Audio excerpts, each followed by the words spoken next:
So good evening, everybody. I'm sure we'll have a few more people hopping on here. Hope that everybody is staying safe and warm inside. With some weather that is not typical in Oklahoma. So I would like to thank everybody for taking the time out tonight to join this virtual event. The event will be recorded, so please refrain from saying or doing anything crazy. And if everybody could please make sure that your mics are as we go along. So my name is Shirelle Duncan. I am the president of the Urban League of Greater Oklahoma City Young Professionals. And the topic this evening is Millennials in Government. We have three great panelists on tonight to discuss a myriad of topics, including how can we and why should we be more involved in politics as millennials, many of the hot button political issues we've encountered over the past year, some of the challenges that they faced, and also some of the advice that they give to young leaders or aspiring leaders. But before we hop into hearing from them, I want to take a few moments to briefly describe kind of what sparked this event. We actually had this event in mind as an in-person one pre-COVID. That was a time when we could all be in the same space and it not be a huge health hazard. But fast forward to February of 2021, this week is Joint Week. And for those unfamiliar with the Urban League, it is a national community-based organization dedicated to economic empowerment, equality, and social justice.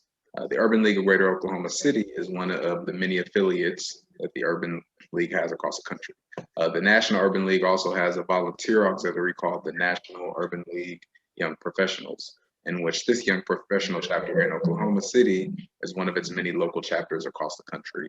And we're going to share a brief video here to kind of give you an idea of what the young professional movement is around the country. So, just a second.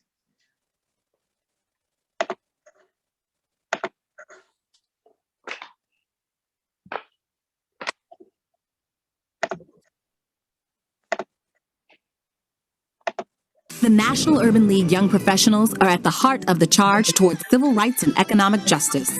Founded in 1999 with several hundred members, 20 years later, they've grown to more than 60 chapters and 10,000 members focused on activism, advocacy, and service.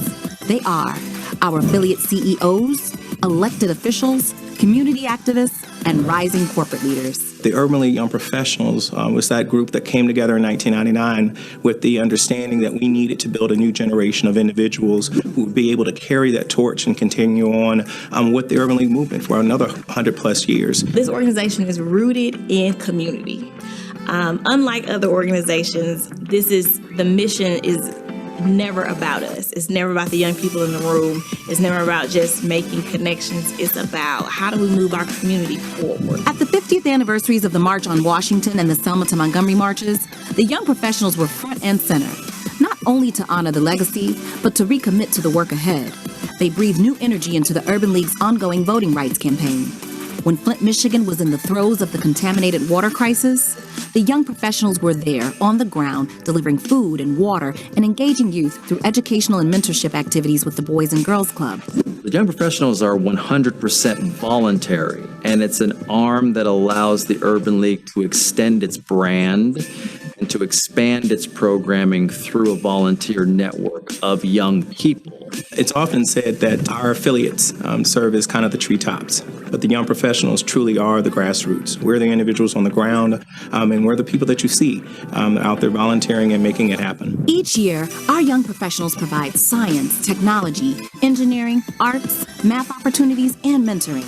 They have engaged more than 1,000 youth with nearly 700 volunteers, supported by 150 businesses and organizations on their National Day of Service. All over the country, young professionals are gathering together to serve their community in their specific way around one common cause. Sometimes that is the only line of defense that they have. We're the first conversation, we might be the first exposure outside of someone in our household. For their brilliance, we celebrate them. Each year at NULYP Honors, we salute outstanding emerging leaders who exemplify the National Urban League mission through their professional and personal contributions to their community through service. To date, 50 young professionals representing 27 states and 15 industries, have been honored during the National Urban League Conference. Companies have a responsibility to give back to the communities that have made them successful. And we know that the YPs are those persons who are engaged with the Urban League and who are looking to really advance the movement and to help the organization to grow its next generation of leaders. Why become an Urban League young professional? This is not a network. It's a movement inside our village, grounded in the rich history of the National Urban League, fighting to maintain our rights today and fiercely working to ensure the promise of tomorrow. We know that we stand on the shoulders of giants, individuals who had a vision to really create something unique. To join, find an Urban League Young Professionals chapter near you. Go to nulyp.org.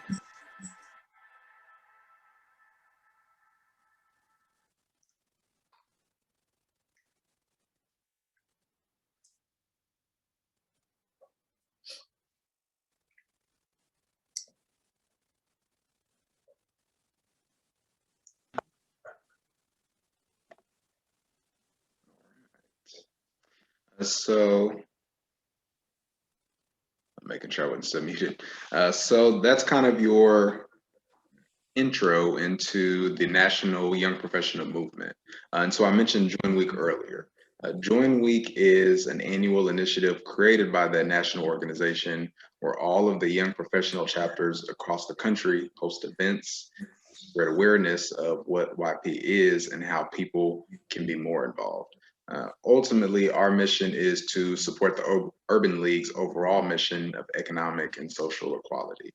A large part of that is the community service, the social justice initiatives we're part of, the conversations about how we can significantly impact the community around us. But also there's the networking, there's the relationship building, there's the professional development for your respective careers, there's the opportunity for you to balance your attempt to save the world with just having fun. Now, so for more information on YP, we have a weekly newsletter that goes out every Tuesday. If you'll email a request to be added to that email at ulokcyp@urbanleagueok.org, if you'd like to start receiving those. Once again, that's ulokcyp@urbanleagueok.org. Also, you can follow us on social media. Our Facebook is Urban League of Greater OKC Young Professionals. Once again, that's Urban League of Greater OKC Young Professionals. And our Instagram is ULOKCYP. Once again, that's ULOKCYP. We encourage you to follow us, but even more importantly, to become a member and to get involved. Oklahoma City isn't known as the premier place to be for young Black professionals, but let's make it that. Let's make it a place where we can all thrive, where we can have that hub where young Black professionals can connect and move forward. If you'd like to become a member, it's $50 for the year. And if you'll go to urbanleagueok.org/membership, you can take care of that there. Once again, that's urbanleagueok.org/membership. You can take care of your membership there. And if you decide to become a member, we'll be reaching out to you promptly afterwards, just so we can let you know how you can get more involved and kind of see what changes you'd like to see. So wrapping all of that up, the theme of Join Week this year is called to serve, empowered to lead. And that theme made it a perfect time to revisit this event we originally had planned. All three of the panelists we have joining us tonight are both servants and leaders. Their knowledge and their experience they'll share this evening will keep you both informed and I'm sure entertained. So I'll now allow each an opportunity to introduce themselves, just kind of give their background and talk about what they're currently doing. Bailey, if you want to go ahead and start. Shirelle, good evening, and to all of the Urban League Young Professionals attending. I am honored and grateful to have a conversation with you this evening about engaging in your government. My name is Bailey Perkins. I've been engaged in policy advocacy, policy analysis, and community organizing, campaigning for about the past 7 years. I started out as a policy analyst in Arkansas working on education and fiscal policy. I've worked as the outreach and legislative director for the Oklahoma Policy Institute for 2.5 years. And I recently came back from DC working with Congresswoman Kendra Horn when she was in office on a number of policy issues on her legislative team. And so now I am working with Oklahoma food banks as their state advocacy and public policy director. And so I'm happy to talk about the different ways that people can engage in the change-making space. JD, you want to go ahead? Sure thing. Yes, my name is JD Baker. Professionally, I serve as the special assistant to the Oklahoma City Mayor, David Holt. And in that role, I've been in that role for 2.5 years now. And in that role, it's a plethora of things. Our small office of 3 staff members, we basically help support the mayor's agenda and things and he would like to accomplish as the leader of our city. Even though he's a mayor, we have a council manager system. The city manager runs the day-to-day operations of the city. They both work hand in hand very well to make sure that we are serving our residents the best. I also have the privilege of serving on the Regional Food Bank Board of Directors, and where I get to work very closely with Bailey on her policy committee, which is great. So it's really cool being able to work with Bailey on a weekly basis right now with session going on at the state legislature, just trying to focus on trying to advance legislation that will, make sure that people are fed, that they have the resources to be able to put food on their table, whether that's by supporting, SNAP benefits or that's, supporting, fair wages and other ways to help individuals be able to, get their basic necessities.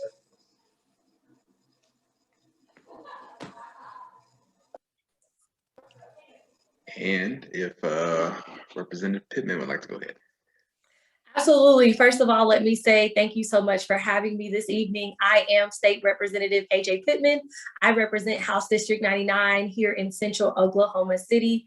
I have been elected to my second term, so I've been elected since August of 2018, and I am currently serving in my second term in office, and I am honored to be here. I have been involved in community leadership, community engagement for a very long time. I started out as the NAACP Youth Council president with Top Teens of America, just getting involved in student government in schools, obviously running campaigns with my mother when I was younger, getting to work on Opio Touré's campaign or Angela Munson's campaign or Willa Johnson's campaign. And so just being in the mix, I currently sit on the Agriculture Committee, the Transportation Budget Committee, as well as Public Safety Budget Committee. And I also sit on Public Health in House District 99. We have the medical community. So OU Physician sits in House District 99, the Research Parkway, we have Variety Care. We have a plethora of healthcare entities in our district.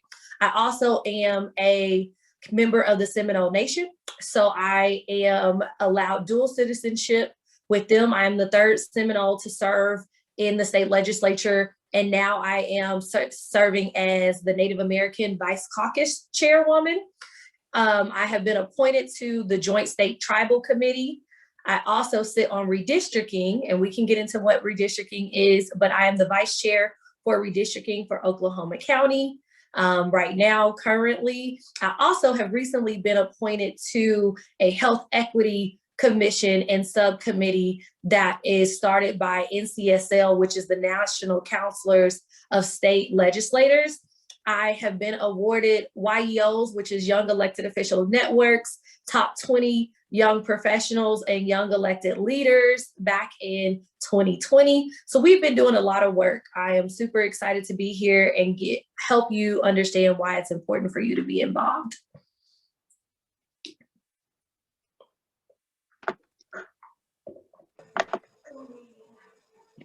Thank all of you there.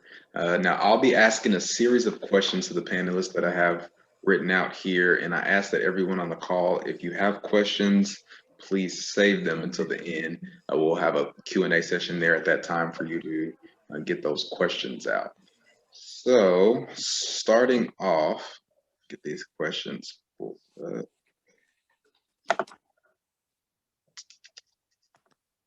First of all, so national politics tends to get most of the attention.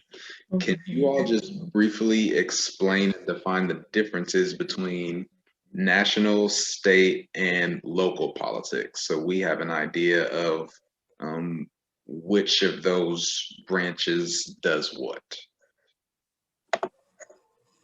I must say that I think this is kind of cool that we have folks from each level, Bailey with her federal experience, Representative Pittman with state experience, and myself with the local experience.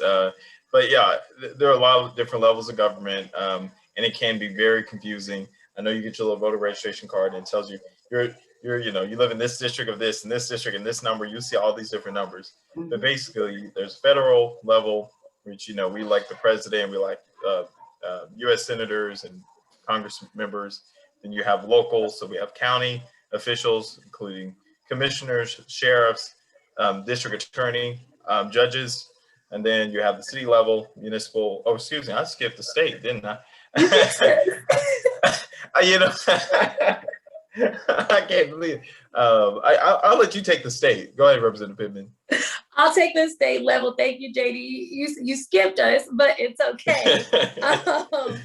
The state level deals with everything statewide. So even though I am elected to represent one district of about 40,000 people, when I come here every day and I try to make bills and I draft legislation that goes into law, it is going into law for the whole state of Oklahoma, not just House District 99.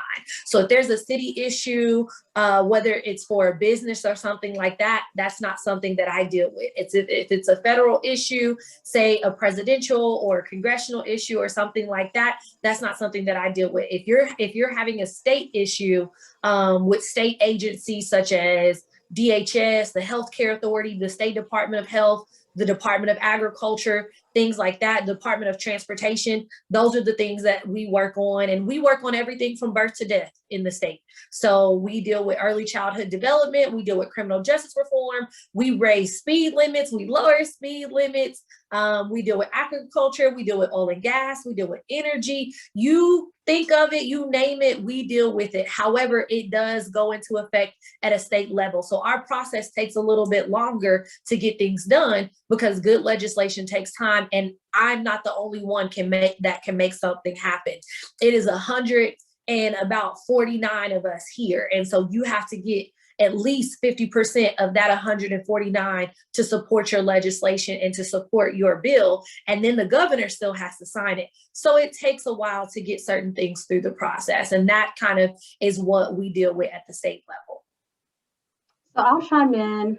Part of my job as well as an adjunct American governance professor at OSU OKC is teaching about federalism in the process that exists.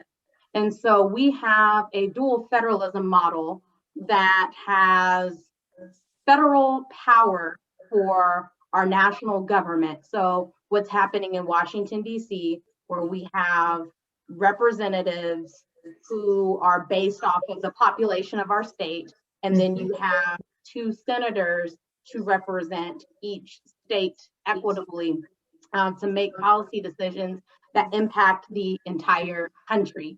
And so there are certain delegations that the federal government has and policies that they make trump decisions by states unless otherwise noted in the Constitution. So there are some things that are delegated to states to handle, and then there are things that are delegated to the federal government to handle. So when we're thinking about federal issues, we're thinking about how money is being processed, right? We're thinking about national programs that exist. So like Medicaid, Medicare, you're thinking about your military and defense.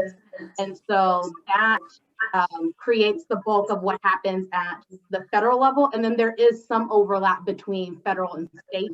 A lot of the dollars that we take in from like income tax, for instance, goes to the federal level. So that way we can have those dollars cover the cost of things that we all utilize on a regular basis. So when you're thinking about your highways and your interstate, that's federal policy, right? When you are filing your taxes and talking to the IRS, that's federal, right? And then Representative Pittman did a great job of talking about things that fall under the state realm and the state level. So when you're issuing licenses, that comes from the state level, right? So there's certain jurisdictions as you move down the chain that different entities have the ability to make. And I'll let JD circle back with what happens at the local level, because sometimes we treat it as if it's less important, but it's not a level of, or a matter of importance, but more so of different responsibility delegations. And so I think it's important to have your trash picked up or have safe roads and sidewalks. And so JD can get into more of the nuances of what the local level provides to us. On as far as a local level, so there's even, and when we say local, there's multi levels of local. And so, and the way that it works in the state of Oklahoma, you have counties, and the counties all have 3 commissioners, and basically they set a lot of policy. In Oklahoma County, and in most counties, the jail is, serves the whole county. And so I know Oklahoma City Police Department used to have their own jail, but now they contract with the county to have a jail. I know, I'm sure some of you might be aware of the jail trust and some of the issues they've gone through. They also have commissioners. These commissioners also, they basically regulate zoning, different things of, what? I can't think of the word. Oh my goodness. Help, little help here. So what's the word? No, not permits. It's land that's not, it's land that's not within the city. It's oh my goodness, I'm blanking here. Oh, we'll keep going. So there's land that's within city limits. So a city governs that jurisdiction of that land. But there's parts of counties or parts of the state that are not in the jurisdiction of a city. So that typically falls in jurisdiction of the county. And the county is a subset of the government of the state government. And so they handle those issues. Also with criminal prosecutions, you have a district attorney as well. All those things fall under there. And then you get to local level, you have cities, you have towns and cities.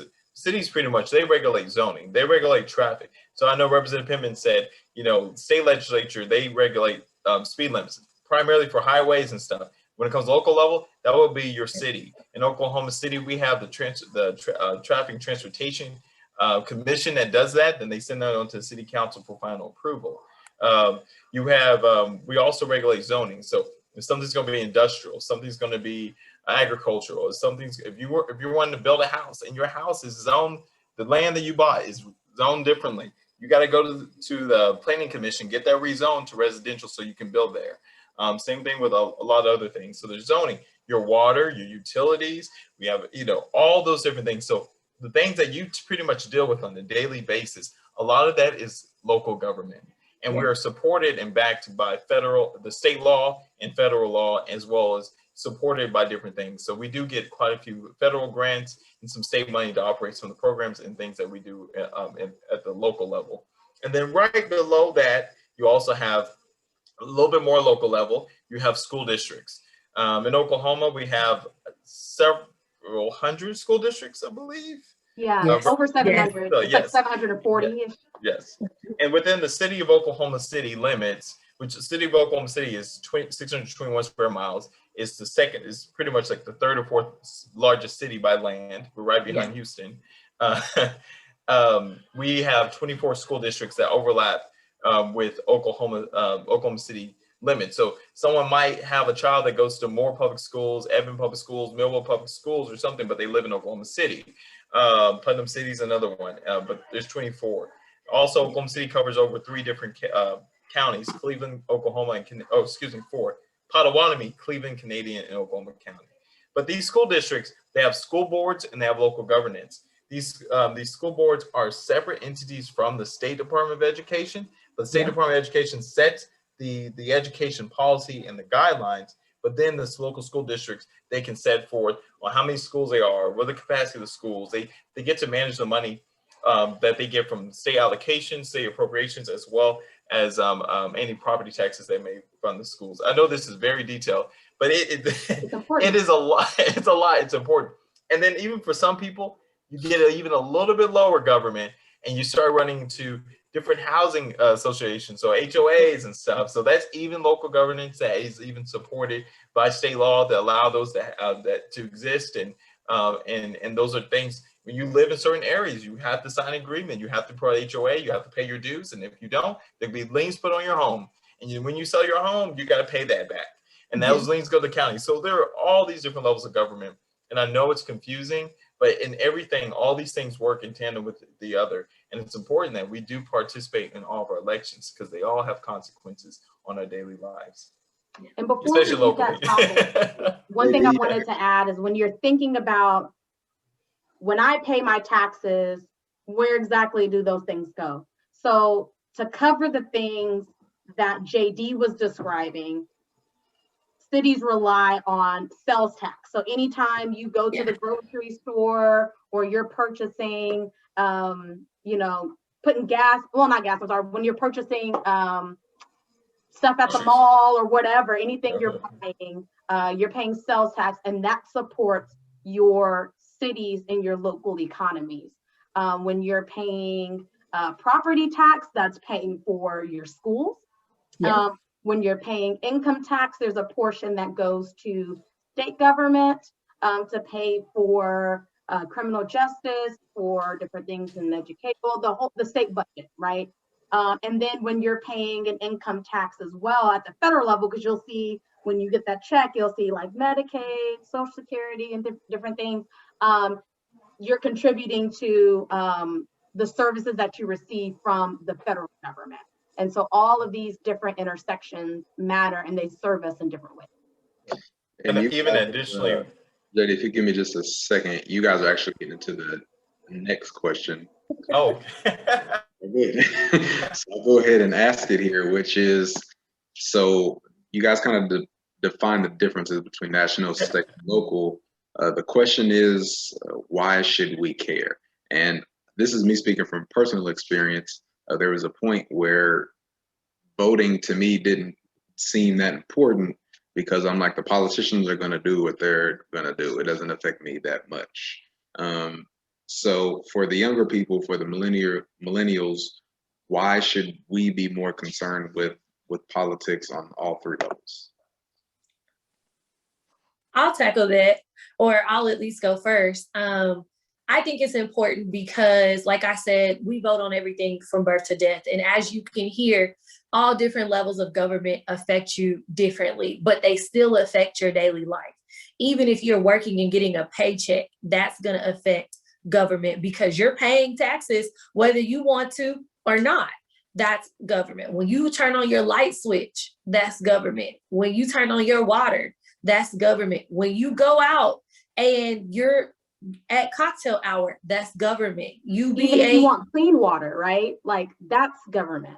Yeah, absolutely. Absolutely. When you pump gas, that's government. So that's why it's so important to be engaged and be involved, because like we said, everything from birth to death, while you're living in your daily life, it's almost like the Lion King. The circle of life revolves around government. And so I always got engaged at a very young age, but I tell you, find your niche, find what concerns you. Everyone has something that they don't like about something, or everyone has something that they're passionate about, that they do like something. I bet you everything that is, you can tie it to government. When you click on Instagram, that's government in some form, shape, or fashion. And so you have to be engaged. You have to be a part of the process, because when you look at our generation, like he said, he didn't care about it. There was something that changed and clicked in him that made him pay attention. And whether that was energy, whether that was climate change, whether that was criminal justice reform, whether it was healthcare during the COVID-19 pandemic, whether it was unemployment and you couldn't get your unemployment benefits, something about government or something that happens to you in your life is government. I'll even go a step further. When we're talking about fun, medical marijuana is government. Recreational marijuana is regulated, rules, government.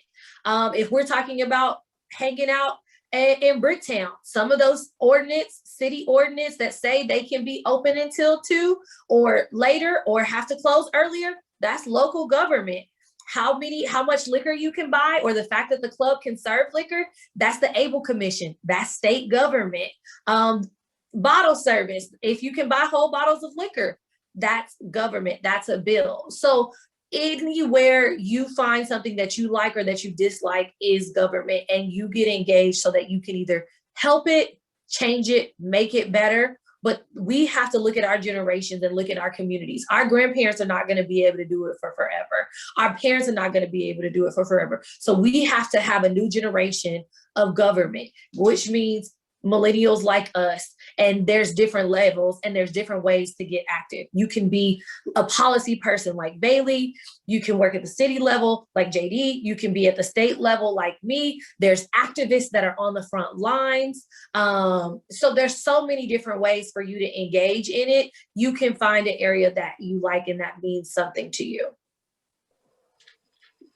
I'll also add that it's important to be engaged, because if you look at the election breakdown from this past election cycle in local issues. So JD mentioned the myriad of things that are decided at the local level. There are a lot of ordinances. So ordinances are just basically local laws that you have to abide by in your community that are decided often by a few votes. There were a couple of races that I was seeing in some of the rural areas of the state that were decided by like 30 people. 30 people decided an entire law for their whole community because they decided to show up. There's often times that races are won by 1 or 2 people. Or, for example, our state now has Medicaid expansion that will allow dollars to come to our state to ensure that more people have the ability to go to the doctor for preventative medicine versus running up our tax dollars going to the emergency room, right? That passed barely, right? That wouldn't have happened if people didn't show up to participate.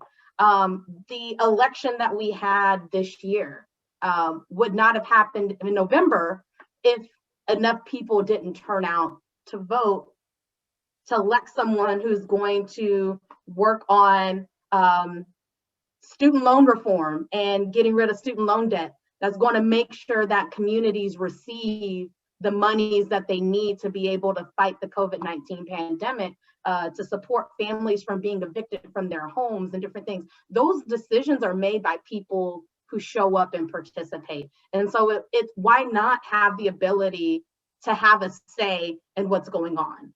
We assume that, oh, those lawmakers aren't going to listen to me, but you'd be surprised at how little they hear from people.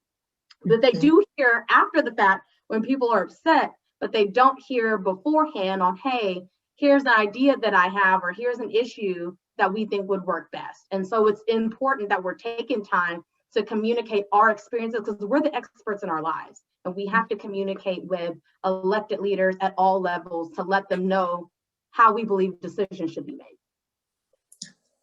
Love that. I love that. Thank you, Bailey. Thank you, Representative Pittman. I'll also add, great example, this pandemic.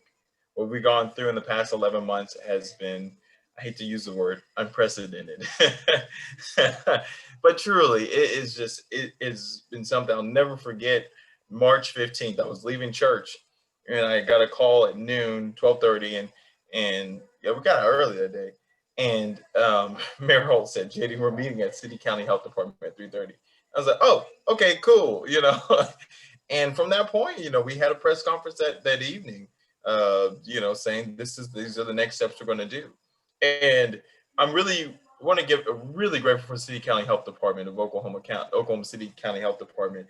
Those individuals have worked tirelessly to make sure that we are protected safely from the data that they're tracking, and they're giving our office so we can make informed decisions, to making sure that, there was a mask mandate, making sure that testing was widely available and accessible, especially in communities in need, making sure that vaccinations are happening.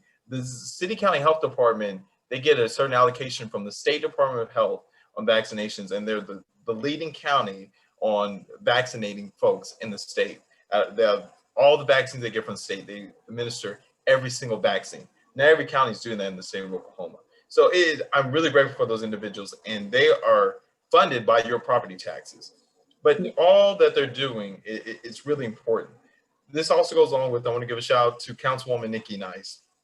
The state got, or the city got $115 million from federal government in the CARES Act back in last March.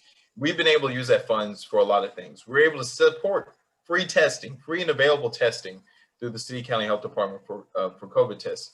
We're also able to help folks with residential support programs and help businesses. Councilwoman Nice pushed extremely hard to make sure that minority businesses were able to get grants because we were finding out that minority businesses were not getting PPP. They weren't getting the SBA loans to be able to survive. I think it was But you know how she found that out? Was because people were communicating with her. They were telling her about the problems. Exactly. And we even knew, I think in May, Forbes said half the Black businesses in the United States closed their doors. And so it is so important. So I want to shout out Councilwoman Nice for doing that, because in October, we had a minority grant program. So a business had they had to show that, they were affected by the pandemic, but they had to be 51% owned by a minority. And they were able to get money. They were overwhelmed with applications. They got more than they anticipated. Wow. But it's so important that policy, and that helps some of our businesses survive and be able at least just to make it another month, if not another day. And so it's so important. And those people, those small businesses, that's how they feed their families. That's how they feed their communities, and they give back. And so I think it's so important. That's why every election does matter, because that was federal leaders made those decisions. That money came down to local level, in state level, and it affected our daily lives. And whether or not we were able to survive this pandemic or not. And we lost too many people in the past year. But thank God, there's so many other lives that have been saved. But that's because you all elected the right leaders. But we have to also continue to be vigilant about the leaders we do elect, because not everyone is going for the right policy, or a policy that's actually going to be effective. And we could have saved more lives. That squeaky wheel, right? When we're having those conversations and we are putting pressure on leaders to make good decisions, Bailey, we then can have good policy, right? Bailey, I'm actually about to my next question, so I'll let you go ahead and finish. Okay, yeah. That next question concerning this is, what are just some easy steps that we can take so that we can be more involved in the political process? What are some things that we can do to begin to be engaged? I would say the first piece is finding out what it is that you care about. So we talked about a number of levels of governance, right? If you care about criminal justice issues, right, you should be following what's going on in county government. Because if you were watching and reading the news and the newspapers, things were a little crazy 7-8 months ago around decisions on how our CARES Act money was going to be spent at the county level, right? And whether that should have been spent completely on the jail versus spending it in communities and different things. The people put enough pressure on county government to make that decision shift to where our dollars could be spent in different places. That takes you being informed about knowing when county government meets, right? Knowing where you can live stream or where you can go to watch it. Did you know that all of our governmental meetings and our public meetings are open to the public? And Governor Stitt just signed a bill that allows more entities to have live streamed and Zoom meetings. So you'll see a lot more of things related to your cities and state government. There could be meetings that, you can already watch some of those things online. So I'm sure JD can provide the information about the city level of where you can watch city government. But at the state level, if you go to oklegislature.gov, you can watch live on the House floor, live on the Senate floor. You could send an email to Representative Pittman and say, I saw you voting on this bill, thank you. Or, hey, I want to talk to you about this because I don't understand. That helps you to stay engaged, but also let lawmakers know that we're watching them, right? At the federal level, it's following the news source that you care about. So I read the Hill. for instance. I care about food security issues as a person doing work on nutrition and ending hunger in the state. And so I'm subscribed to a newsletter from an organization that has a news digest every day or every week that collects, what's happening across the country related to food security. So I encourage you to A, find your issue, but B, find your news source to stay informed so you can continue to know about the process and learn about where that issue falls in government and where you can make the most change.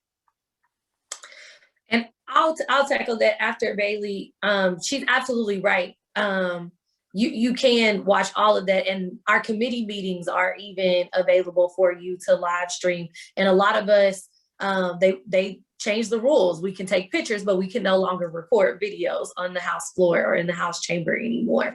But what I will also say is hold your elected officials of where you live accountable. All of you don't live in my district.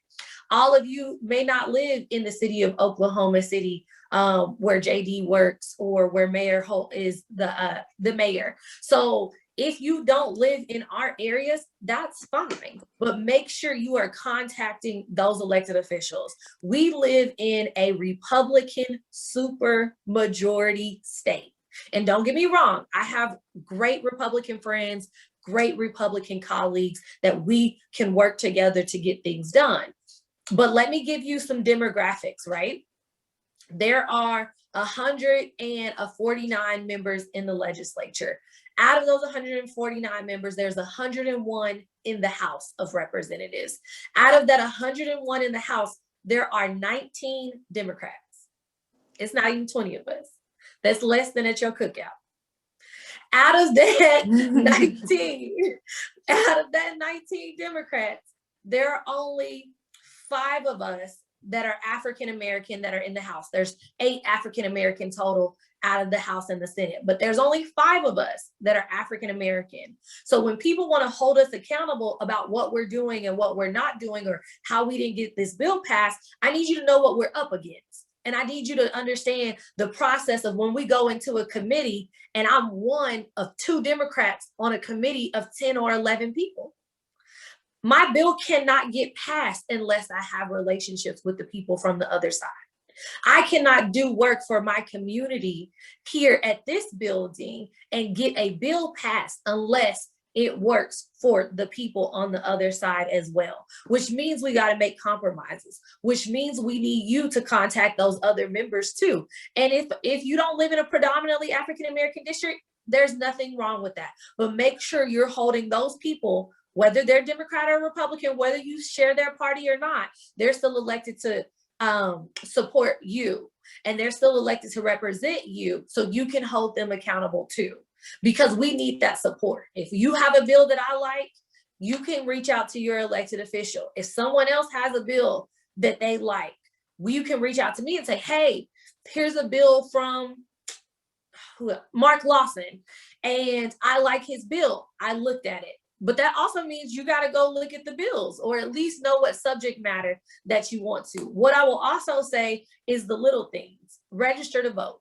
Request the absentee ballot. We know it's COVID-19. We know there's races going on. We just had a school board race. We know that those numbers are low because people don't even think about school board. People don't even think about city council. Those are the races that people will not turn out for. But when you talk about our education system, those are the people that directly impact education. And that's all they do is education. For me, when we do education on the state level, it's for the whole state. It's not just for OKCPS. It's not just for Northeast OKC. It's for the whole state. So if you want someone that only does that only does education in Northeast Oklahoma City, that is your school board person. So that's who you have to make sure you're contacting, but make sure you register for your absentee ballot so that you are not missing elections. That will come to your door. You can mail it back and you don't even have to miss a beat. Now, if you want to and you still want to go vote, you can, but take that mail-in ballot, see who's on the ballot, do your homework about the candidate. Make sure you look them up. They have social media. Call Bailey, call me, call JD. Ask us about those candidates. Get some institutional knowledge because we want to make sure that you are informed at the same time. So those are my things about the little things that you can do to get involved. I will also say, we're millennials. Please don't DM us. Please don't DM me. That is very hard for me to track your requests. You don't DM your banker and you don't DM your doctor. Please give us the same respect, because when you ask us to do something, we want to be able to track it in the process so that we don't forget. We have 40,000 constituents each at the state level. And so when you say, oh, we have 40,000 people, we could have someone in crisis over unemployment, someone in crisis in DHS, someone in crisis at the VA, someone in crisis at the State Department of Health. We never know where we're going to get hit with what type of request. And so we need to be able to track those things. So please send emails, please make phone calls. You can Google us. The okhouse.gov website will immediately pop up and you can click that link. I will also share an app with you. There's an app that you can download. It is called the 58th Oklahoma Legislative Guide. It looks like this. It has all of your state senators. OAEC 58. So if you look that up in your app store, you'll find it. Thank you. It has all of your representatives and all of your senators, all of our roles, all of our phone numbers. You have pictures of us. You have so much information. That app will help you. You can go to your phone and say, oh, what committee is this bill in? And you can search it. And those are the little tools that you can take that will help you be engaged on a much larger level. And to add to that, thank you, Representative Pittman. That's great. And to add to that, there's also the Oklahoma Voter Portal, which is through the elections website, the state election board. And so you can go to that portal, you type in your name and your birthday, that's it. And it pulls up where you live, what districts you live. And so it told me the other day, because I did not know which school district, OKCPS district I lived in. And so it told me which district I lived in for that state senate. Told me Congress, it told me city council, it told me all those things, and I can be able to look that up and say, okay, who's my representative, who's my city council member for Ward 6? I'll find out, it's Joe Beth Hammond. So all that's on there. It also tracks you and tells you how often you voted, when you voted, and how you voted. So I voted early person. Every election for the past 2 years, I voted early person, except the presidential election I did absentee, and then on Tuesday I went in person on the day of. And it tells you all those things. It also tells you if you send an absentee, it'll tell you the next day whether or not it was counted. So it tells you all these different things, and also gives you a sample ballot. So you can look at your sample ballot, print it out and say, okay, this is my cheat sheet. I did that in November because I said, this is a lot of stuff. I'm not gonna remember all this. And so I was able to study it, and I took my little cheat sheet with me, or I had it next to me when I was filling it out at home, my actual ballot. And I was able to vote confidently. I want you all to be able to vote confidently. Vote and say, oh, not just, I guess this person, or I recognize that name. No, I want you to say, I support this person because they stand up for me. I support this person because they are aligned with my values and my beliefs and how I want my community to be served. I want you to be able to vote confidently, and you should want that for yourself. Democracy has been hard fought for our people, for Black people in this country, and we're still fighting today. They try to turn over the Voting Rights Act, and we have to restore a lot of our rights. And so we are fighting every day. So it's important that we make sure that our voice is represented, because they will leave us out if they can. And one thing I want to add before we go to the next question I think is important is if you want to stay informed of who's running for what and when elections are coming up, A, you should get a Twitter account if you don't have one, and B, follow reporters, especially local reporters. And so that's how, I'm a governmental affairs professional, but I still have to read non-doc, and I read the Frontier. I'm reading reports from the Oklahoman. I'm reading KGOU to find out what's going on and to keep a pulse. There's a Twitter account called OKC Span that live tweets different local government meetings, right? And so that's the best way to stay informed. And if you follow me at Bailey M. Perkins, you can send me a DM and say, hey, Bailey, what reporters do you recommend I follow? I'm happy to give you a list of the people I follow so you can follow them too. I also encourage you to follow the hashtag OKLEG. So if you're trying to follow what's happening at the state level, every person who's doing business, talking about issues at the Capitol, every reporter is using that hashtag, and that'll allow you to see every day what kinds of issues are happening at your state capitol. And so that's very important, that if you want to know what's coming up and how to get informed on issues, you have to follow your local news. Bailey, JD, real quick, I have several more questions I want to get through. So okay, sorry.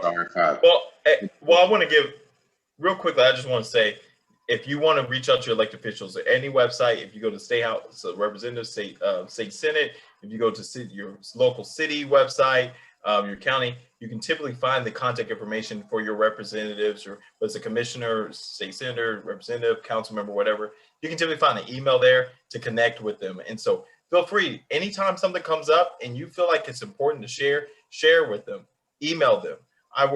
In the mayor's office, we get all the emails, and people say a lot of different things, but it allows us to understand the pulse of where people are in our city. And that does affect how we approach policy. That affects a lot of things that we do.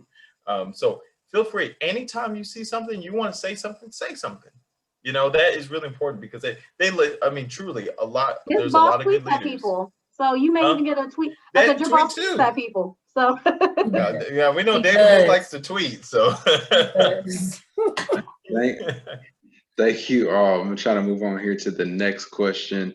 I want to talk about a couple of the kind of hot button issues that we've had a chance to encounter here over the past year or so. As leaders in the political space, all of you, I'd like to hear your opinions on a couple of these. First of all, there's two groups that kind of stood out in this past election cycle. One of those being HBCU alum, Kamala Harris with Howard, Stacey Abrams, Spelman, and Bill Warnock of Morehouse College. Shout out to Morehouse College. I'm a Morehouse man myself, so Morehouse always does it right. I want to go ahead and throw that in there. But HBCU alum, as well as Black women. Black women stood out tremendously, both at the polls and on the ground. Can you talk about some notable Black women in the past election cycle as well? Can you repeat the question?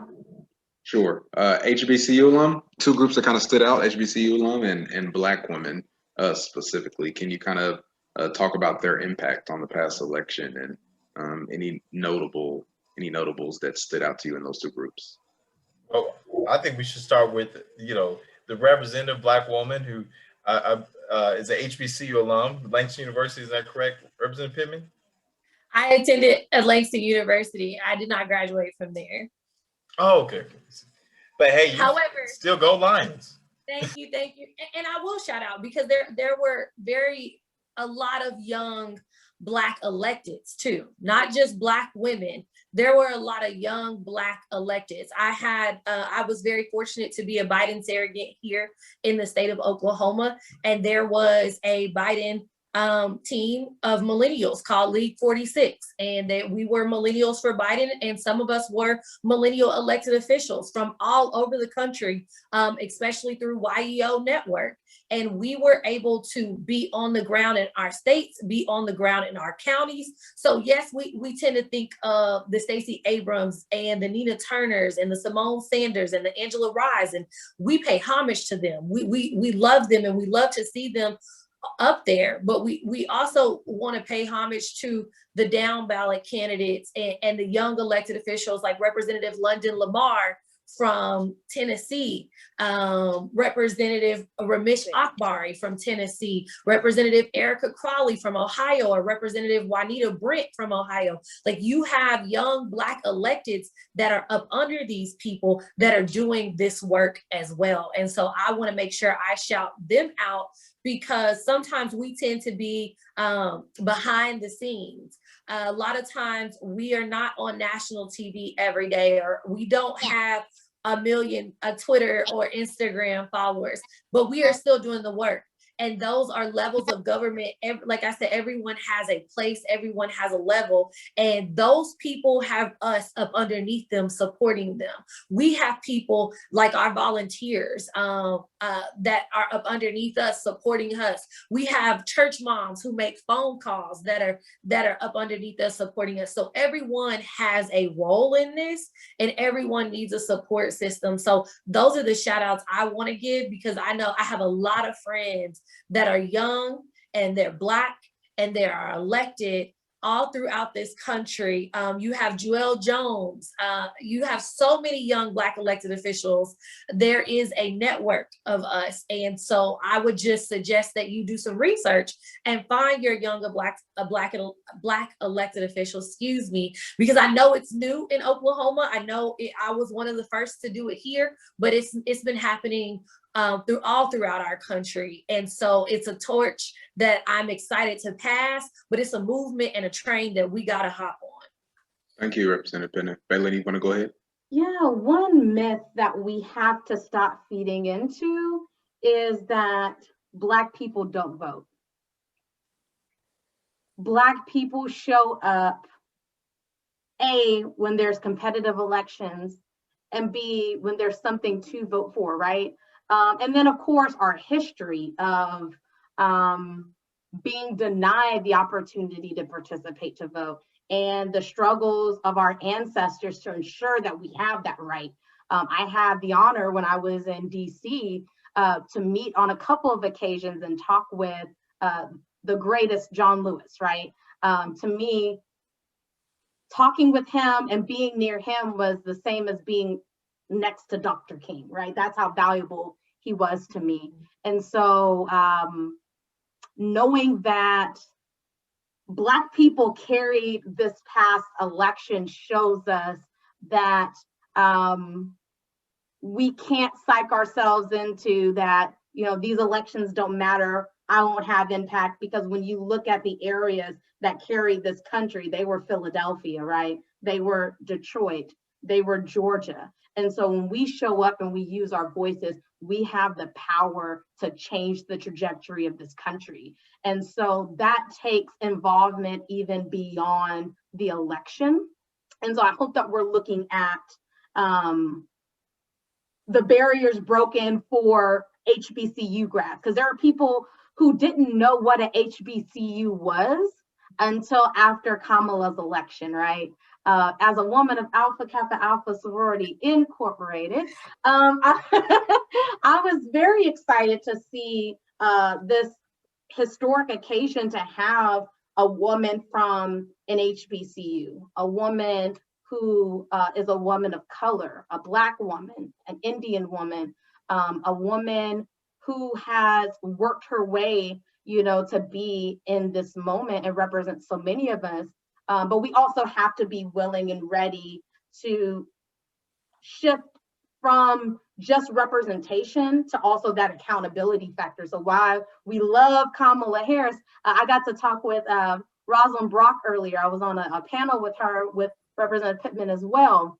And she mentioned that while, you know, we're so excited to have our sorority sister there in the nation's capital, you know, second in command in this country, we also have to hold her accountable in the Biden administration to do the things that we voted upon, right? We have to hold them accountable to make sure that HBCUs get equitable funding. We have to hold them accountable to ensure that student debt can be addressed, that we're going to raise the minimum wage, or we're going to change and boost our safety net program, right? So doing those things that we know our community needs. And so I think it invigorated people's awareness for things that we hold dearly in our community, but it's also an opportunity for us to leverage the power that we have to be able to make things happen for our community. Thank you, Bailey. JD, you want to add to that quickly? I just want to shout out some names, because I think it's important we understand that. I love talking about these national names, Stacey Abrams, Kamala Harris, but we come from a strong legacy of Black women in this state. I want to give honor first and foremost to Maxine Horner, who passed away this week, but one of the first Black women elected to the state Senate. Her legacy is so great in our state. if you are a product of Oklahoma Promise or OLAP, she was the architect of that. So there were Black women that have been fighting for our state, for so long. And I'll name some other names. Vicki Miles LaGrange, Nancy Davis, first Black student at Oklahoma State, Langston grad, HBCU, Claire Looper, one of the first graduate students at the University of Oklahoma, Langston grad, taught for many years, led the civil rights movement here in Oklahoma City.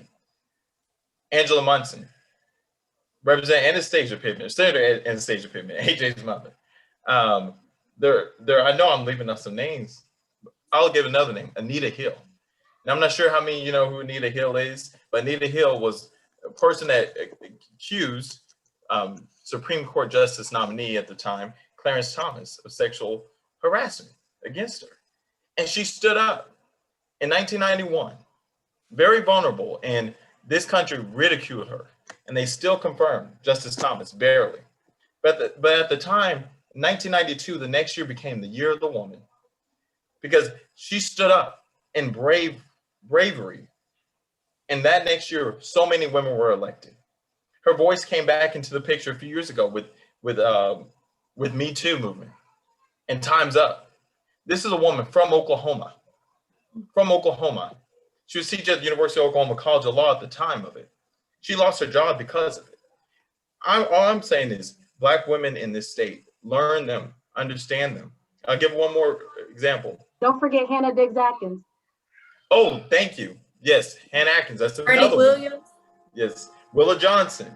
Like I said, names can go on, but I will say, back in 1896, there were a group of Negro Teacher Association, and they were trying to get a student, I believe it was a female student, into the Oklahoma Normal School, which is now the University of Oklahoma today.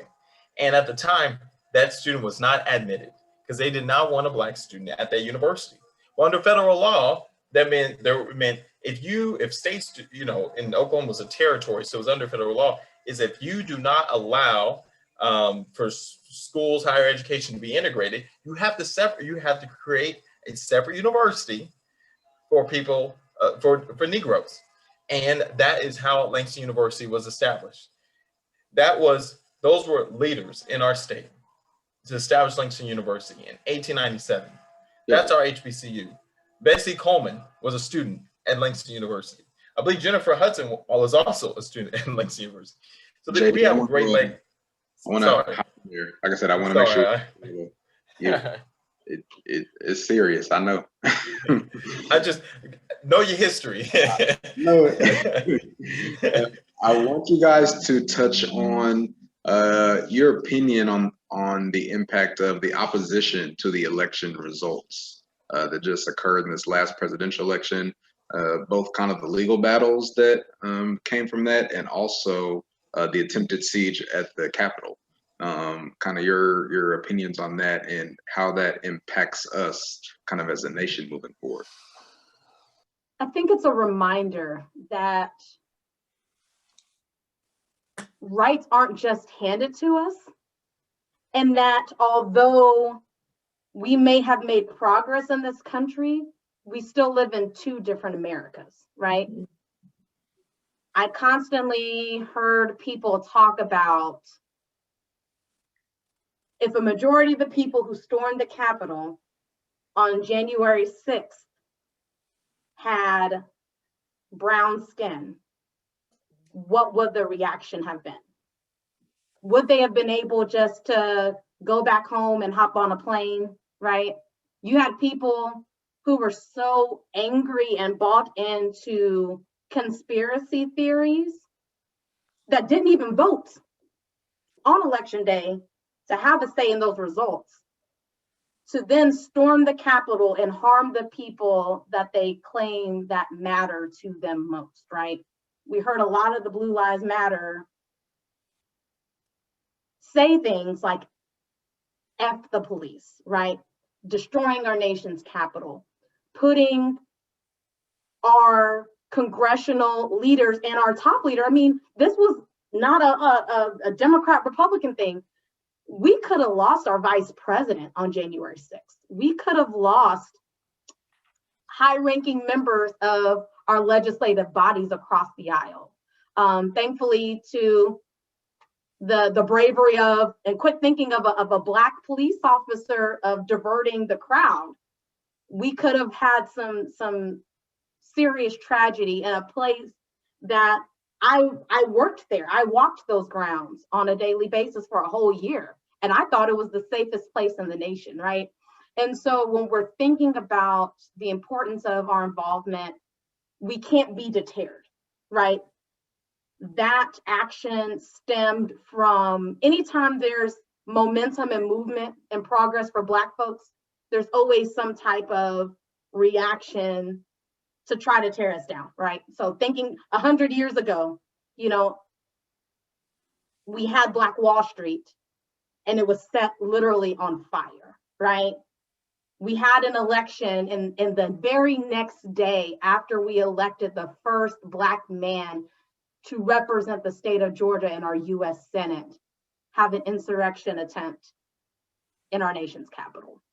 And so I hope that we keep those things in mind, that we can't get complacent, and that we have to continue being strategic and fighting for the America that we want to see, because we aren't there yet. These are things that have been embedded into American culture forever. As my friend Camille Landry says, like, racism is to America like apple pie. And so we have to continue fighting. We have to continue pushing back. We have to continue lifting the disparities that exist and the inequities, so that we can restructure this country to be a place where everyone is treated fairly, that there's justice, and that we have equity. And that when we have elections, that we're safe, right? And so I hope that doesn't deter people from wanting to participate in the process. That just shows that we got to participate even more. Thank you, Bailey. Representative Pittman. I will share my personal experience, and I haven't done this a lot. And so what I want to be transparent with you, and I want to set the stage for what it feels like to be a Black elected official in this day and age right now. So like I said, I was a President Biden nominee. We know that we had protests here in the state of Oklahoma. I came to work like any other day, the Capitol sits in House District 99. I'm coming to my office. That's what I'm doing. It's before session. We got bill deadlines. And so we come to the office and I see the protests outside. There, we have our tactical team here. I'm not scared. It's fine. Okay. I'm in the building. I'm sitting in my office. Immediately, my phone is going off. Immediately, people are texting me and Facebook tagging me, and our caucus group chat is blowing up. And my window does not face the front of the Capitol. It faces a different side. But I also didn't have my TV on. I'm enthralled in my work. I'm not sure what's going on. And, you know, you have my caucus that is panicking.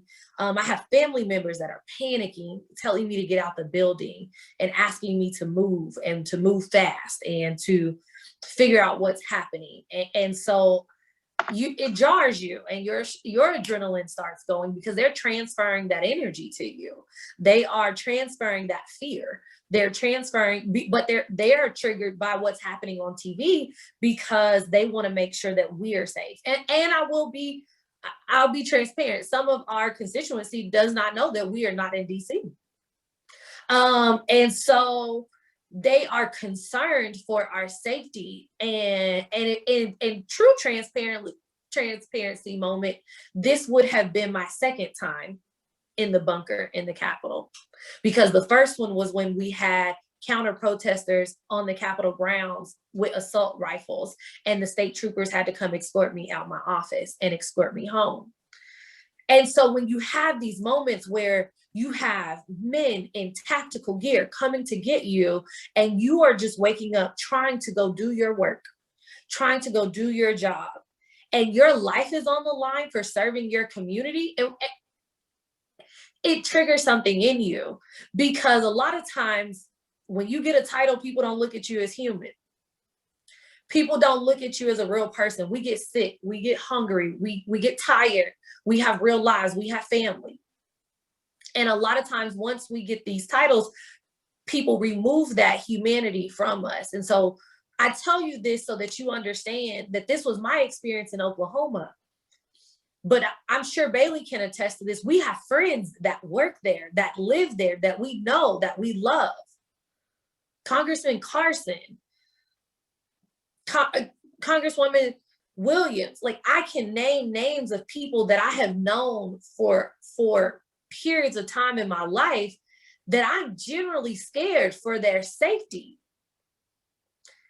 And we have to watch this, and we have to keep calm so that our community is calm, so that our friends are calm, so that our families are calm. But then yet when I got home, I was shaking because you really don't know, well, am I safe doing what I do?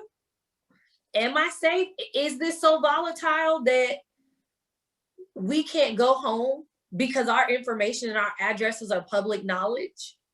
And we live in Oklahoma where people are comfortable carrying guns and there's an open carry. And so this is why we say we have to have the support of our community and the support of our friends and family to do what we do, because we go through things and I can't hop on Facebook Live and say all of that all the time. Because then people are like, oh, she's whining. But we have to, at some point in time, live our truth and tell our story and be able to share the things that we go through as elected officials with our community and with people that look like us, so they know what our daily life is while we fight for them. And so that, to me, again, like Bailey said, is crushing, because I've been to DC. I've been in those buildings. You see how secure they are. But it's also like national security. If these are our own people that can get in our capital like that, this is literally the script off of Designated Survivor that I'm watching right now. This is literally the script off of a Netflix show that I'm watching right now happen in my capital, in my city, in my government that I swore an oath to protect and uphold, as well as these other people that I love that are there. And so these things shape and form triggers in people. This is trauma. We are dealing with trauma when we look at that. We have people that are scared to come to work. We have people that we now have state troopers lining our hallways, even through COVID-19, because we really don't know what's going to happen. And we have no idea. And so when you wake up and you don't know if you're coming home, and you're not even at the national capital, you have to take that on and you have to wear that. And half the time people don't even know that we go through those things. And so be mindful of how you support your elected officials, be mindful of how you engage with them, especially if it is something that you disagree with or that you don't like, because you never know what is very triggering for us and what we go through. And so we need your support. We need you to wrap around us. We need you to love us. But we also need you to stay vigilant in this work. And there has to be more of us, because now you see all of those African-American men and women that are leading, even in this impeachment process. There are African-American men and women that are leading in this space.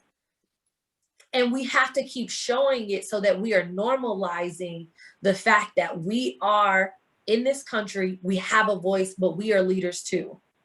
And there's nothing wrong with having a diverse leadership, because that is the representation of our people. Thank you so much. Eddie, if you want to go ahead. Thank you, Representative Pittman, for bringing that perspective to us, especially for you as an elected official, and knowing that your life is at risk, that you do have to constantly look over your shoulder, because you don't know what conversations people are having and what type of vendetta or whatever they may have against you. So thank you for, truly public service is a risk. So thank you for that. I'll just say this real quickly. The evidence is clear. President Trump incited that insurrection that day, and he should be held accountable. But not only him, but the many elected officials that supported his baseless claims that failed in the courts. There's some familiar names. There are those individuals that did that. We have to realize that there's no room for mistruth and misinformation. Don't be confused. Understand, fact check, ask, read the news that is credible. The AP, Associated Press, Washington Post, New York Times, those are credible. Don't read Breitbart. Don't listen to Newsmax. They have an agenda. One thing, if you notice with those people on that Capitol, they had several flags out there. And we know what those flags look like. And there was one that stood out. It's red and they got an X in it. Confederate flag. And we know what that's always represented. We always know that's represented. This, once again, was a white lash to a black woman being elected vice president of the United States, to another black senator, 11th black senator being elected to the United States Senate. This was, once again, I believe it was, somebody said it 4 years ago. Might have been Van Jones. This was a white lash. So we have to remain vigilant. I listened to a video of Stacey Abrams the other day, and I loved it. I played it again. She said, I'm paraphrased, she said, survival of democracy demands vigilance. So we must be vigilant. We must continue to stay informed, engaged. And that's why it's important that we listen and read the right news. And it's okay to question and ask things and look at different sources, but we cannot give room or space to misinformation, because we know where a lot of these things are rooted in. It happened in Nazi Germany, and it's happening again to us. And we have to remain vigilant. I encourage you to read the book Cast by Isabel Wilkerson. It's one of the top books of last year. It is so revealing about what is still going on in America today. But that's all I have to say on that. Thank you, JD. I have one more question that I want to make sure that I ask you all. Challenges. You all are navigating the political landscape here in Oklahoma, which does not always resemble us, right? So what are some of the challenges that you all have faced being young Black leaders in this space? And also, what advice do you have for those of us who are attempting to become successful leaders in our space, whether that be government or politics, business, or otherwise? Just some of the challenges that you faced, and also some advice that you have for aspiring young leaders so they can kind of thrive and separate themselves as they move forward in their careers. I'll briefly just say, I learned from a mentor of mine is, if someone wants to be your friend, let them be your friend. But I'll add to that, make sure they respect your humanity. So be engaged with different individuals, reach out to elected officials. That's actually how I got my job. I engaged with David Holt. I met him when I was still in college, and we kept a relationship and kept informed. And I asked him to lunch when he was elected mayor. I said, I would love to get lunch with my mayor. And from there, I ended up getting this role. So it's important. And we really, don't let, I know there's party divides. I know, and there is a certain fine line. Like, don't demean yourself or dehumanize yourself trying to get along with other folks. But work with Republicans or Democrats or wherever the other side is for you. Work with the other different races. Work with other people and see where you can find common ground so you can build the community, because we are stronger together. And I know that's cliche, but truly, all these things that happen in our community, they're done through coalitions and working together. I bring some to the table, they bring some to the table, and we bring different folks together, and we can accomplish great things, even if we don't see it the same way. And that's even in our own community. We have different folks in our own community that have different perspectives. I'm proud to serve on the Oklahoma City Black Chamber Board of Directors, and I work with all of my fellow directors all the time, and we see different things differently, but we have one mission and one focus, and it's supporting Black businesses. And so like Bailey said, find your issue, get engaged, and find your people. Find your people who are right there with you and willing to fight with you to make that happen. And then from there, those relationships will take you further, and the work that you do will speak for itself. Bailey, you want to go first, or you want me to go? Sure, so I'll go quickly. So 3 things I'd say as far as challenges / what to remember as someone who wants to engage in the change-making space, whatever that looks like, whether that's running for office, joining a board or commission, being an influencer in any kind of way. Just remember that you still have to work 10 times harder than your peers. We're moving towards progress, but we haven't reached equity, right? So it's important to build your craft and build your skill, but also know how to navigate the waters and navigate the spaces, because it's important to build relationships and get to know people, but also not to get too comfortable, right? You still have to mind your surroundings and be strategic in the ways that you interact with folks. Like, don't get too comfortable, because screenshots are forever. And so are and social media is the same way. So make sure that you're cultivating community so that you can talk with people that you trust. But I mean, building relationship is important with any and everybody, because Oklahoma is this big, and you just never know how you're going to interact and how you're going to cross paths with people. There are folks I went to grad school with who are now leading in different state agencies. There are people I used to work with at OK Policy who are doing different things in different policy areas. And so the more you plant those seeds of relationships, the more powerful you become, because your net worth in governmental affairs is by your network. Who can you make a phone call to get a meeting with, or to get information to be able to accomplish goals? And so that's something that you develop. But again, don't get too comfortable, because your skin is still brown and you can still get caught up in things. And then I would say, remember who you are and what you deserve. Oftentimes, one of the challenges I faced was I was the only Black woman lobbyist under the age of 30 lobbying at the state capitol. And I was certainly the underdog in a whole lot of ways. And even in my current work, people sometimes look at you. I had somebody who asked me years ago, if I was the intern. And I was like, no, I'm here as the lobbyist, just like you, showing up to talk to members about issues and then lobby on things. So don't let anyone try to intimidate you for your age or your abilities. Don't let anyone try to underpay you for your opportunities. Continue to fight for what you deserve and making your place in the areas that you want to lead, because it's never too early and it's never too late to get involved and get engaged. So just to summarize, constantly work hard, watch your back, but build relationships. And then remember who you are, what you deserve, and bring other people along with you. So that way we're creating this infrastructure that's inclusive and reflective of the communities that we want to see. Yes, Bailey. Yes. Amen to all that. I will go. I will say,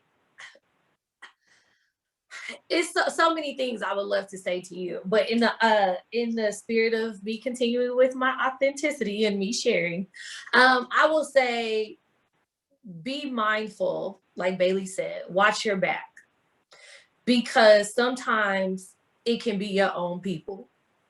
And so I will say, we come from a community that Bailey made a post the other day, and I just wanted to have my spirit fingers, because we come from a community that has not unpacked some things.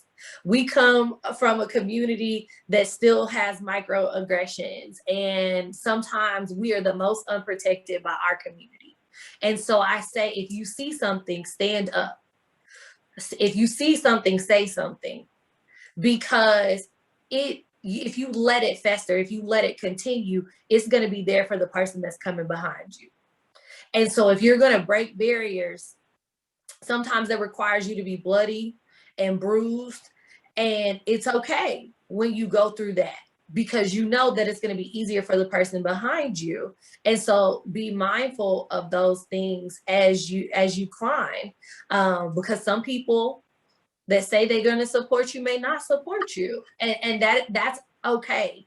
I always say, something my mom says to me is, the higher the level, the greater the devil. If you don't have an antagonist, how are you going to shed that skin to move up?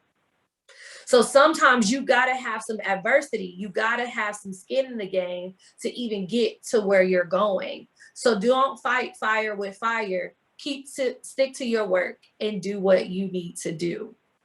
But also, like Bailey said, sometimes in this building, they will treat you like the help. I had an experience my first legislative session where one of my colleagues quoted MLK to me against my bill on the House floor. And so you have to endure some things when you're on a journey to where you want to be. So I say to you, keep going, because you can get there despite you being the barrier breaker, despite you being whatever you are, whether that's second generation, whether that's first generation. It's never too early to start. It's never too late to get there. But don't be afraid to charter your own path. You are your own person. Society puts us inside of this box and tells us we have to do it this way or go that way. Sometimes you can go your own way, but be true to that person in you if you're going to go that way. If you're going to say, I'm going to do it the non-traditional way, then be comfortable standing fully and owning that and making sure you do it the way you want to do it, so that when you get finished, you aren't beholden to anyone and you are comfortable with the person that you see in the mirror each and every day. I think that's the best thing, is that is it, that you're comfortable with the person in the mirror, that we can go home at the end of the day and be confident without shame, shame, to know that we went out there and fought for people. We fought for others.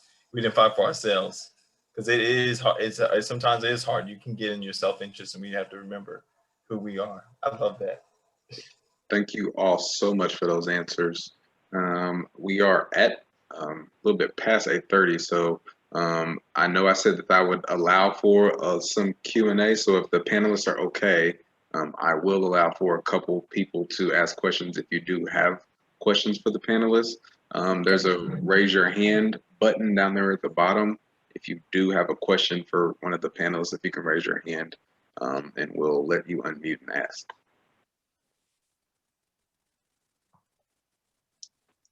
No questions? Y'all don't have no questions for us? We have been honest and open and transparent with y'all. We are sharing our evening with y'all. Y'all got us here, so y'all might as well ask us. I don't see the raise your hand function, so you might just have to tell people to unmute themselves or something. And I don't see like a chat feature either. I don't know why, but if there is anybody that has a question, go ahead and, oh, there it goes. Somebody just raised their hand. There's two persons. Okay. Hello, how are you guys doing today? We are good. How are you? I'm doing well. I'm actually about to go to work, but I'm just so excited to be here. My name is Rosaura Teos. I'm currently a student at OKC, and I've actually met Mr. J.D. Baker with SEMS, Mr. Jermaine Peterson, mutual friend, maybe. Yes. Hi. Okay, so my question is, I am Hispanic, I'm Mexican and Salvadorian, and I come from poverty. And the thing that I see the most within my community is, if you do go into government, or you're seen down upon. It's like not okay. It seems like you're with the other guys, things like that. What would you suggest to someone to help break those barriers? Like, any advice on that? Does that make sense? Yes, that makes sense, because a lot of times in communities of color or marginalized communities, you're seen as a sellout, whether that's because you went into government or law enforcement, frankly, if we're being completely honest. And so we have to do better at changing those social norms and changing those stigmas, because if you're not at the table, then you're on the menu. Sometimes you have to be a part of the process to be able to change the process for the better. But that also means changing the narrative around these jobs. I am one of the first, second generations from our community. Well, that made me, oh, well, you just want to do it because your mom did it.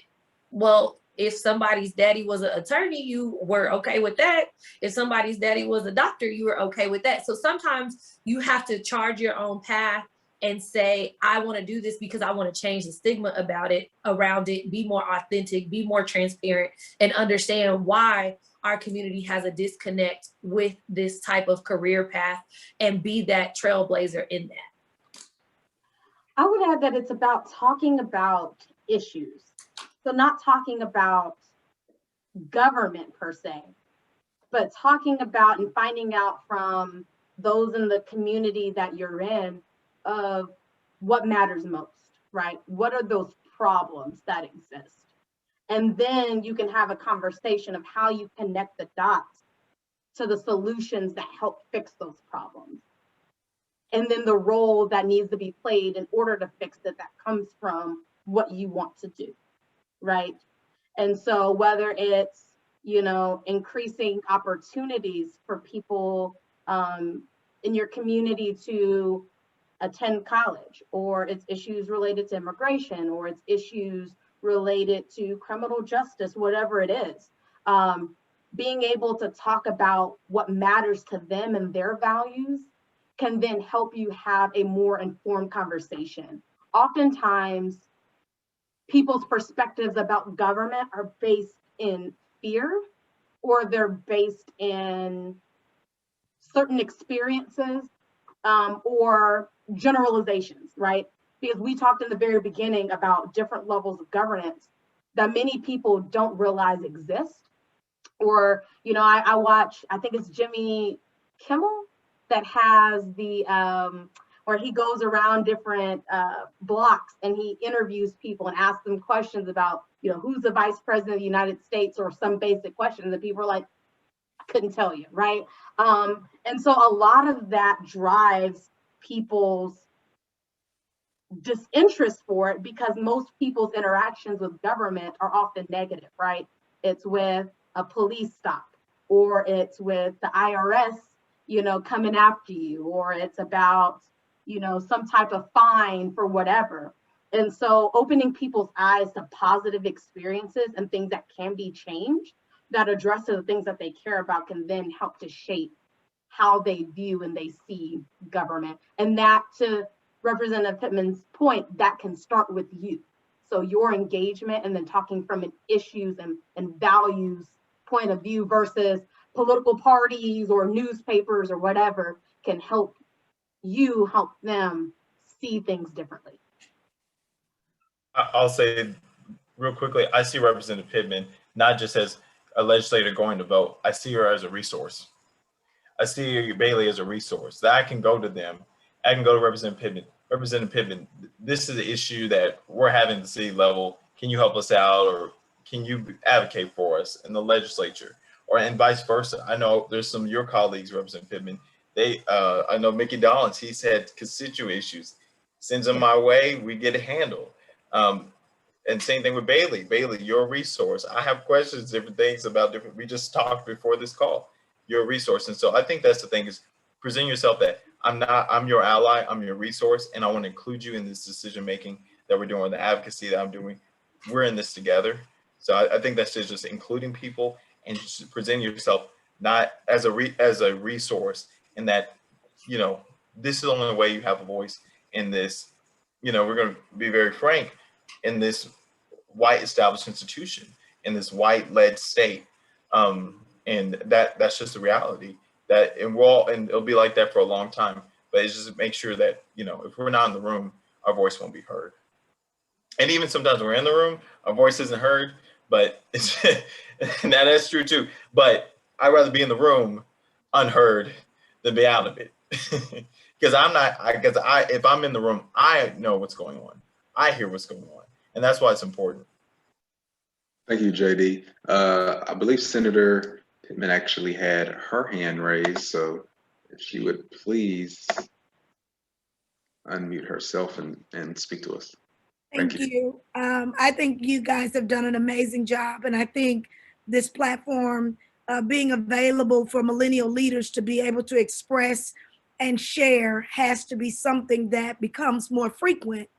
And my simple question to everyone on the panel was real simple. What inspired you, or at what age would you share with other people? How old would you recommend that they get involved in community activism or get involved in whatever it is that their passion is? What age would you recommend that? Because right now, you all are millennial leaders and people didn't plan to see you at this level of government or at this space in your craft. So I think this is necessary. I think we have young people who are being educated at home and they need to see this platform more frequently and maybe even monthly so that they can see the diversity that is on this call, and not just with men and women, but with age and the different levels of government that they represent. So that's my simple question, and I will leave it at that. But thank you for doing this, and thank you to Senator Jabbar Shumate as well, and the entire Urban League family. I just feel like I have to jump in here. That is one of my political mentors, former Senator Anastasia Pittman. I was able to have the privilege to page for her when I was in high school. There's a page program for high schoolers, sophomore through senior. If you know any young people, tell them to apply for that program during session. I know Representative Pittman will sponsor them. Great program. I got a picture of myself and Representative Pittman maybe 10 years ago, or when Senator Pittman, when she was Representative Pittman, about 10 years ago. But it was a great experience, and that's really how I got my start. I met her, T.W. Shannon, our first Black Speaker of the House, and today I still have those relationships. And then I didn't meet Jabbar Shumate until I was in college, but that's another mentor, and it's through you all. So I want to say I appreciate y'all, because at a young, early age, I was pushed and encouraged by my family, by my parents, by my grandmother, and I got engaged and I learned from great mentors like y'all. And from there, obviously, is opened up more doors for me, the knowledge and wisdom and the experience I was given. So shout out to y'all. Thank you so much for being trailblazers. So for me, I was 8 years old. And funny thing is, my sister found, because she kept some of the little things that I had from my childhood, because we have a 9-year distance in between us. She's my older sister. And she found a booklet from 1998 that I received when I was taken to the state capitol. So I'm from Lawton, and they did a field trip to the Capitol, and I was starstruck. I thought it was just the coolest thing in the world, and I had to write my little report about what I saw at the Capitol, so I have that somewhere here at the house. But that experience really shaped me, right? I think about a year or two later, I was at an event and I met my state senator, and I was so excited. I thought he was a celebrity. And I have a picture, I still have that picture, and I'm just cheesing.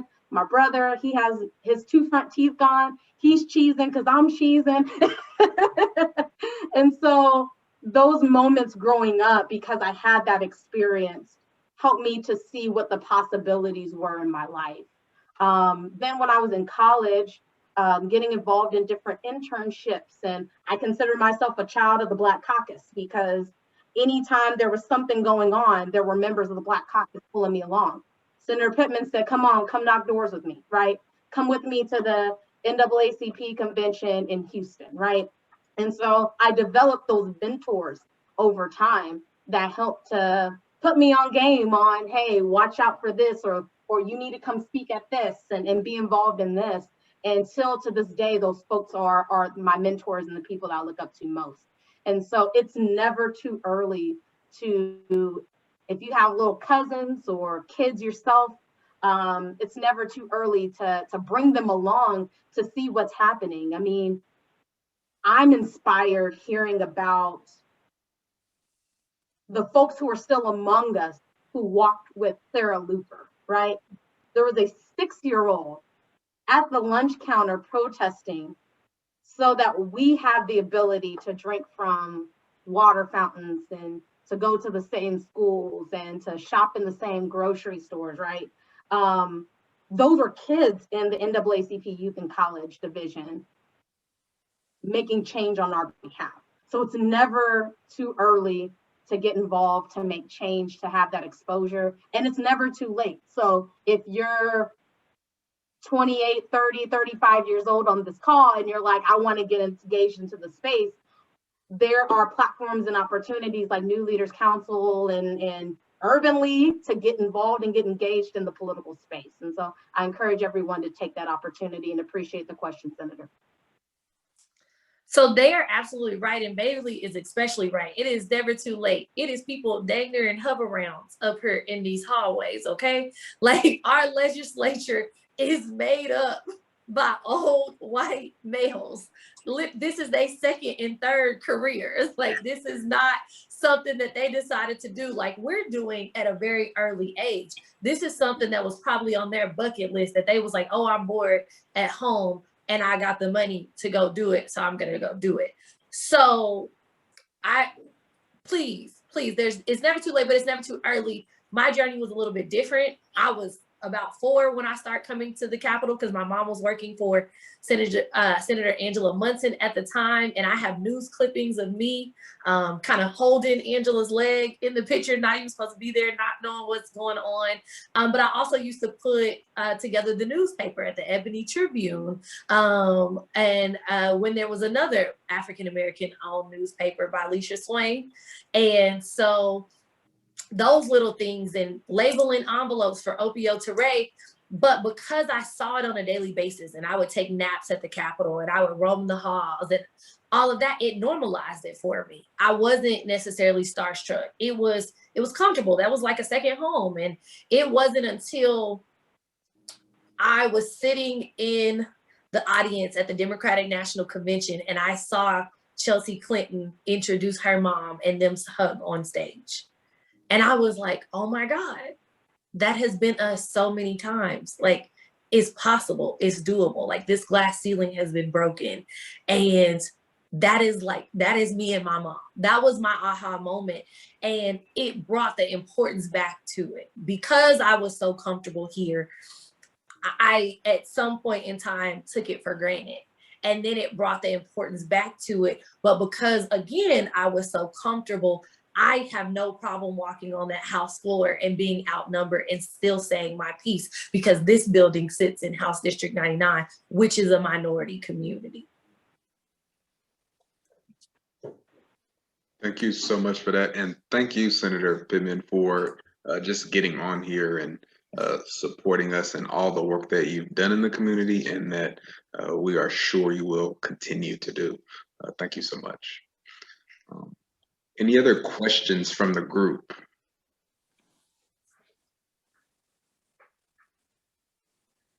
Going once, going twice. All right. This is DeMarcus. First, thank you all for joining. I don't have the raise your hand feature, so forgive me for, kind of just unmuting myself. We miss you. I miss y'all too. Yes, I'm not gonna call you fly, so. Come and back. I might be back. Trust me, I might be back real soon. We're cheering. My question is, if you all would like to share, are there any other aspirations that you might have? And and I know that's like a pointed question. So however you want to answer that,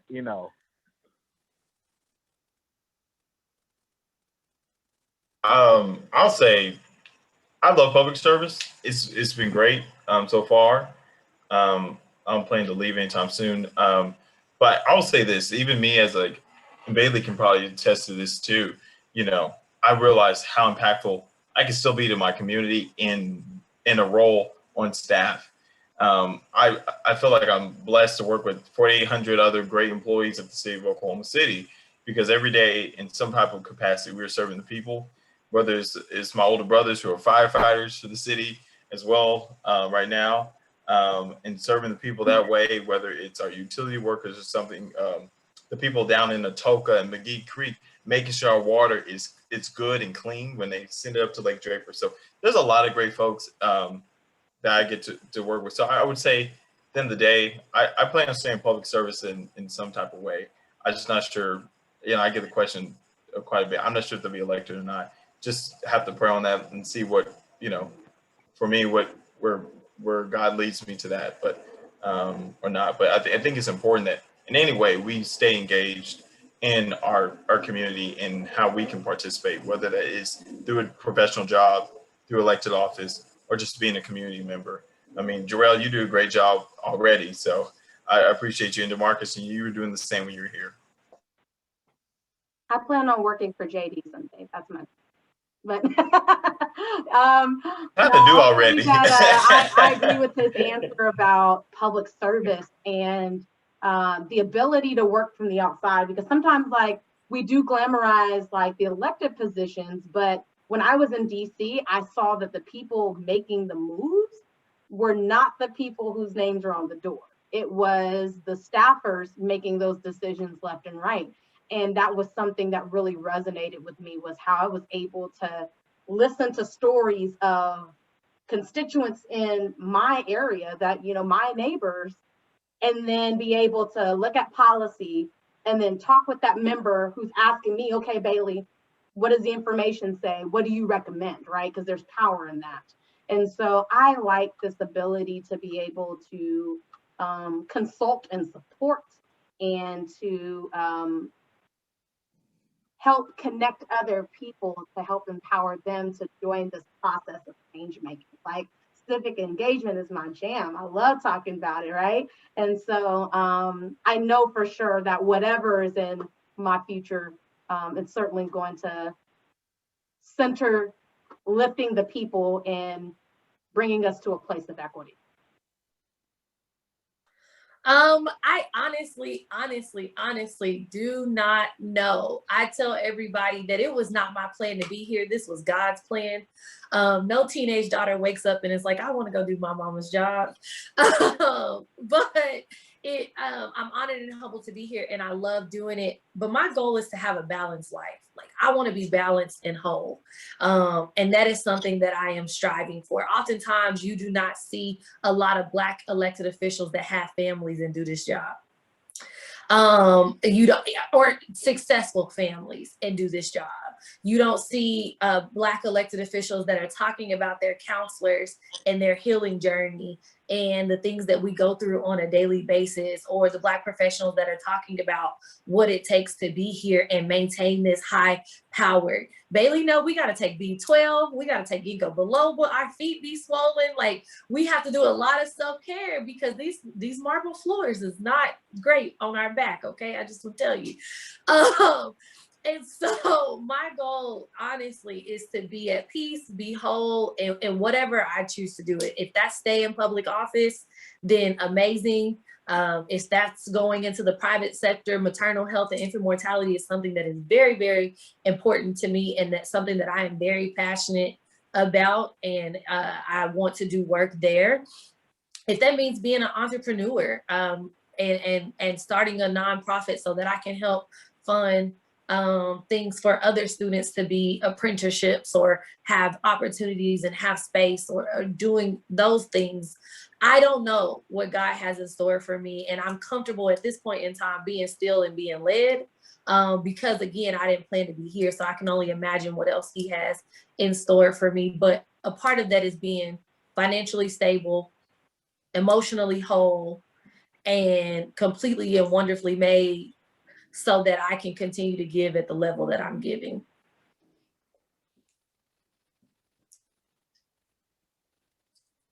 Thank all of you so much. You guys had a ton of stuff to add. I learned a bunch, and I'm sure there were several people on the call who got the same out of it. I think that's a good place to stop for the evening. These conversations are important, and we want to continue having these. As Senator Pittman alluded to, these are things that need to happen more frequently. This platform, getting more of us together to talk about how we can get engaged and how we can change our communities around us. So thank you all again for being a part of this. I want to remind everybody to please follow us. Facebook, Urban League of Greater OKC Young Professionals, and Instagram, ULOKCYP. We're right now currently doing a video series every day, Monday through Friday of February, we are highlighting a hero or time or specific moment in Black history, Oklahoma specific. So tune into that as we kind of take you through that journey through the rest of February, and become a member, be involved. We need more of us involved, and we need more of your voices at the table so we can know exactly what do you need. Oklahoma City is not like Atlanta, or it's not like Washington, D.C., or it's not like LA. So specifically, what does Oklahoma City need so that we as a community of young Black professionals can thrive? So we want as many of you involved as possible. So once again, if you would like to become a member, it's urbanleagueok.org/membership. Please feel free to become a member, and we will engage with you soon after and decide how to get you plugged into the movement, because we want you here and around and involved. So if there are no other comments or questions, concerns, any final thoughts from the panelists? I just want to give our contact information, and I accidentally turned my camera off, sorry. I don't see a feature where we can pop it in there, but if you need to reach us, my phone number is 405-557-7393. That's 405-557-7393. My email address is just ajay.pittman@okhouse.gov. And then my website is just www.ajpittman.com. And there's a contact page on there as well for you to get in contact with our office. So if you need something or anything, or would like to know more information about what we have going on, please don't hesitate to reach out. I want to say thank you to the Urban League of Oklahoma City and the young professionals for this opportunity. Thank you. And thank you for being engaged in their community. I look forward to your videos every morning now. Every day when I open up Instagram. And so thank you so much for doing that for our community. To reach me, best is Twitter or Instagram DMs. I don't use Facebook that often, so if you find me on Facebook, probably ignore it. But I have the same handle on both Twitter and Instagram, and you can follow DM. It's at JD__Baker. So there's 2 underscores.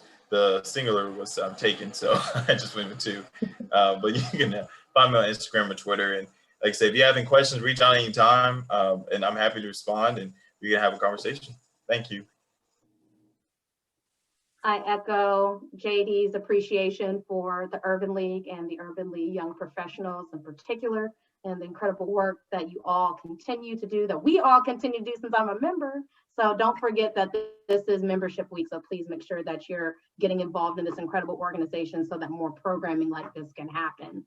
To contact me, you can reach me on Twitter and IG as well, at Bailey, Bailey, M as in Marie, Perkins, Perkins. So Bailey M. Perkins.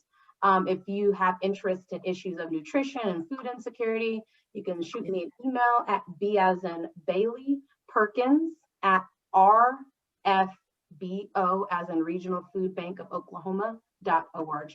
So thank you all for your time tonight. Thank you so much, Bailey. And it looks like we have a couple YP members from other chapters in different states. I want to thank you all. TJ. Want to thank you all for hopping on here. I don't know if you want to give a quick word. Yeah, just see my good friend Bailey, known her for quite some time. So definitely thank you all for doing this. And I've been following Senator Pittman's work for quite some time, and now Representative Pittman. So thank y'all for this event tonight. Greetings, good evening, everyone. This is KJ Mills, come to you from the New York City chapter. Just wanted to show love during Drawing Week. I love hearing discussions about this because I'm kind of interested in politics myself. I'm trying to get more involved, especially on a local level and maybe national level. Hopefully, we all meet each other in our congressional offices one day. So I'm trying to get to that part, doing my part in my community. So this has been a great conversation, and good luck to everybody. Keep on pushing, keep on doing what you need to do. Hey guys, this is Michael Choom, president of the Atlanta chapter. I I want to say thank you for you know, invitation to come to this event. Really good hearing from you know, elected officials, especially around our age, talking about getting engaged in the civic part of you know, politics and everything. So I really appreciate that. Glad I came because we actually were talking about something today for Atlanta around holding elected officials accountable after the elections have concluded, right? So this is a you know, a great segue into how people can get involved in things of that nature. So again, I really appreciate the opportunity to support. Hi, everyone. My name is Shirelle Duncan. I'm a former board member for the Houston Area Urban League Young Professionals, as well as a member of the National LTV Committee. I am chief of staff for a council member who is the former parliamentarian chair for NOYP, as well as a former president for HALYP. And so I just wanted to come and support because government work is real. And it's always just refreshing to hear from colleagues across the nation about what they go through and how they've gotten to where they got to. So thank you so much for hosting this. It's been great. I think giving everybody a chance to speak, and it's time for me to let you all go. So thank you all again, and we will continue these conversations, and you will hear more from our 3 panelists in the future. I am sure of it. So you all have a good rest of your evening. And this event was recorded, so we'll have this out available as well to go back and rewatch. So thank you.